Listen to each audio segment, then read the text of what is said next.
नमस्कार दोस्तों, स्वागत है आपके अपने YouTube चैनल मेरा क्लासेस में। तो दोस्तों, वीडियो स्टार्ट करने से पहले आप सभी देशवासियों को और मेरी YouTube फैमिली को नवरात्रि की हार्दिक हार्दिक शुभकामनाएं। जय माता दी। माता रानी आप सभी की मनोकामनाएं पूर्ण करे। तो दोस्तों, जैसे कि आप सभी को पता है कि MP असिस्टेंट प्रोफेसर 2022 का रिजल्ट डिक्लेयर हो चुका है, लेकिन अभी तक काफ़ी सब्जेक्ट ऐसे हैं जिनका इंटरव्यू अभी तक नहीं हुआ है। इसमें से स्पोर्ट ऑफिसर के लिए कल की डेट में एक विज्ञप्ति जारी हुई है उम्मीदवारी निरस्त हेतु। जी हाँ दोस्तों, जैसे कि आप सभी को पता है कि हमारी क्वालिफिकेशन कंप्लीट होने के बावजूद भी हमारी जो उम्मीदवारी है वो निरस्त कर दी जाती है।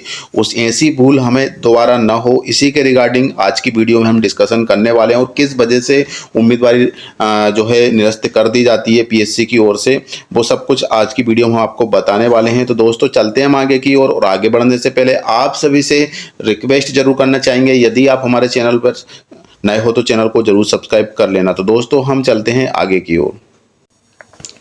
तो दोस्तों, यहाँ पर हम देख सकते हैं कि मध्य प्रदेश लोक सेवा आयोग की ऑफिशियल जो नोटिफिकेशन कल की डेट में जारी हुई है विज्ञप्ति, उस पर हम लेकर आए हैं 23 सितंबर 2025, मतलब कल की डेट में ही ये विज्ञप्ति जारी हुई है।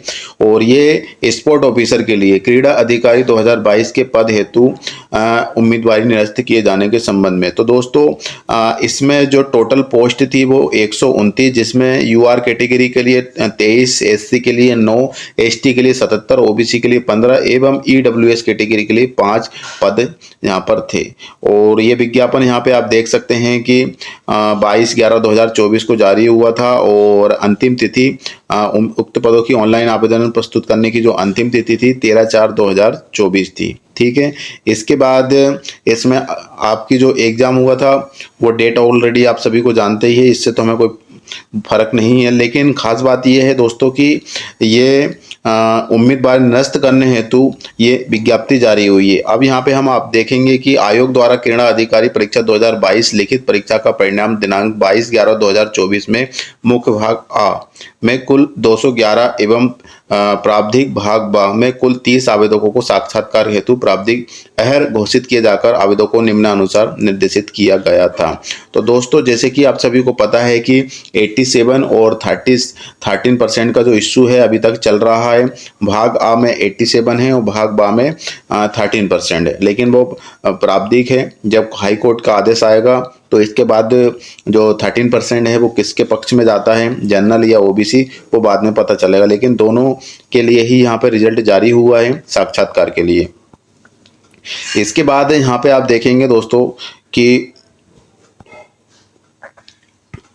ये 87% वाले हैं, ठीक है ना। ये मुख्य भाग 87%। आयोग द्वारा क्रीड़ा अधिकारी पद हेतु लिखित परीक्षा में के परिणाम उपरांत अभिलेख प्रस्तुत करने की अंतिम तिथि 13/12/2024, ठीक है, ये मुख्य भाग है। और इसके बाद यहाँ पे इनकी उम्मीदवारी निरस्त की जाती है। तो इसमें किस कारण से, तो कुल 6 आवेदकों द्वारा अभिलेख आयोग को प्रस्तुत नहीं किए गए हैं, ठीक है ना।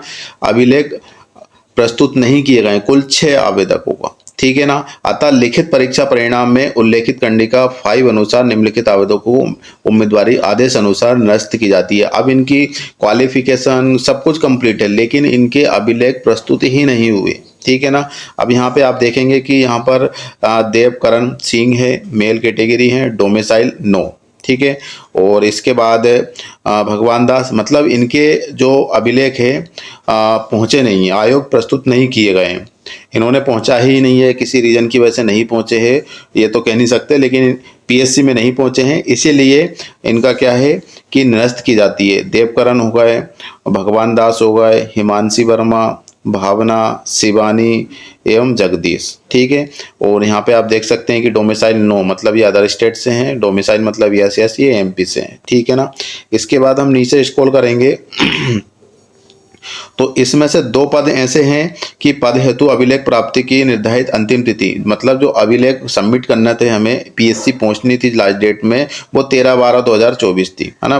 फॉर्म अभिलेख प्रस्तुत करने की PSC में वो 13/12/2024 तक हमारे अभिलेख जो है PSC पहुंच जाना चाहिए, लास्ट डेट थी ये।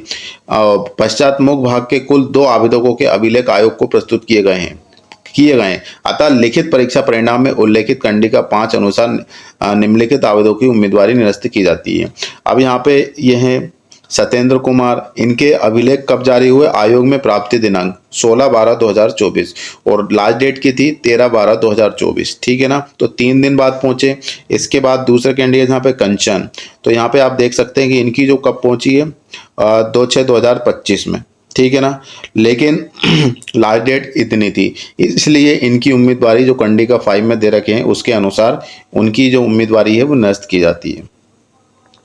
इसके बाद यहाँ पर नीचे स्क्रॉल करेंगे तो क्रीड़ा अधिकारी के 36 आवेदकों मुख्य भाग 87% के कुल 30 एवं प्रावधिक भाग 13% के कुल 6 को उम्मीदवारी विज्ञापन अनुसार शैक्षणिक अर्हता धारित नहीं होने से, तो इसमें 87 में से 30 अभ्यर्थी और 13% में से 6 अभ्यर्थी की उम्मीदवारी जो है निरस्त की जाती है। अब निरस्त करने का जो रीजन है वो यहाँ पे आप देख सकते हैं। दोस्तों एक बात अच्छी तरीके से समझना है कि हमें हमारी जो क्वालिफिकेशन है, फॉर्म भरने की लास्ट डेट जो रहती है ना, उसमें जो मेंशन रहती है उससे पहले पहले सारी क्वालिफिकेशन कंप्लीट होना चाहिए। नेट सेट पीजी जो भी है आपकी, वो जो पूछा गया है हमसे वो सब कंप्लीट होना चाहिए। दूसरी बात है कि जो अभिलेख प्रस्तुत करने का जो डेट होती है उस डेट से पहले पहले हमारे जो अभिलेख है पीएससी मतलब डिपार्टमेंट में पहुंच जाना चाहिए। यदि आगे पीछे होते हैं, डेट से निकल जाते हैं, तो फिर यह समझिए कि आपकी जो उम्मीदवारी है निरस्त हो जाएगी, क्योंकि उन्होंने क्लियर किया है कंडिका 5 में कि आपकी जो उम्मीदवारी है वो निरस्त कर दी जाएगी। यहाँ पे आप देखेंगे कि उत्कर्ष है, इनकी निरस्ती का कारण क्या है? विज्ञापन अनुसार शैक्षणिक अर्हता धारित नहीं होने से, अमान्य है ना, अंतर विश्वविद्यालय अंतर्गत महाविद्यालय प्रतिस्पर्धाओं में प्रतिनिधित्व नहीं होने से। ठीक है ना, विज्ञापन अनुसार शैक्षणिक अर्हता नहीं है इनकी, जो विज्ञापन बताया गया था कि आपकी इतनी इतनी एलिजिबिलिटी होना चाहिए, पीजी में 55% होना चाहिए, है ना, और इसके बाद जो भी है, तो इनकी जो क्वालिफिकेशन है वो कंप्लीट नहीं है, इसलिए इनकी जो क्या है निरस्त कर दी जाती है। इसके बाद दूसरे नंबर पर यहाँ पे आप देख सकते हैं कि कृष्णा कुमार, तो यहाँ पर विज्ञापन अनुसार शैक्षणिक अर्हता धारित नहीं है, ये भी उनके पास भी यही रीजन है।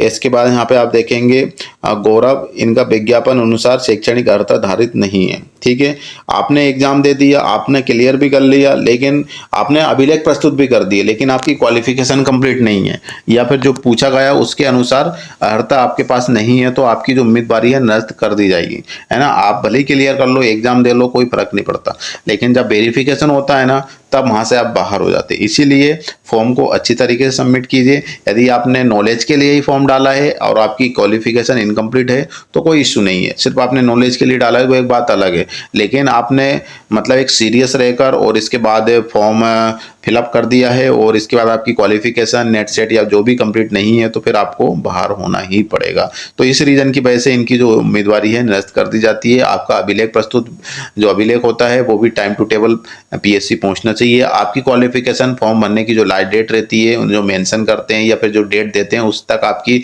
एज, फिर आपकी क्वालिफिकेशन, ये सारी कंप्लीट होना चाहिए। इसके बावजूद यदि आपकी उस कंडीशन को फॉलो नहीं करते तो अकॉर्डिंग टू कंडिका 5 के अनुसार आपकी जो उम्मीदवारी है निरस्त कर दी जाती है।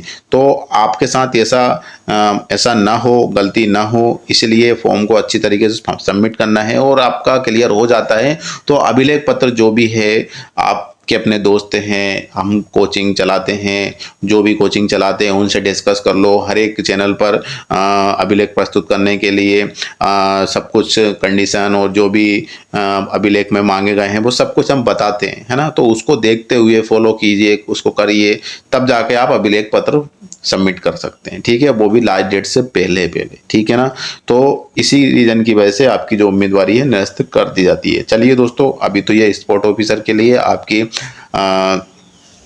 इंटरव्यू की डेट भी जल्दी आ जाएगी। फिलहाल के लिए दोस्तों बस इतना ही है। एक बार फिर से मेरा क्लासेस की ओर से नवरात्रि की हार्दिक हार्दिक शुभकामनाएं। जय माता दी। चैनल पर नए हो तो चैनल को जरूर सब्सक्राइब कर लेना और वीडियो को लाइक शेयर और हाइप जरूर करना। Thank you for watching. जय माता दी।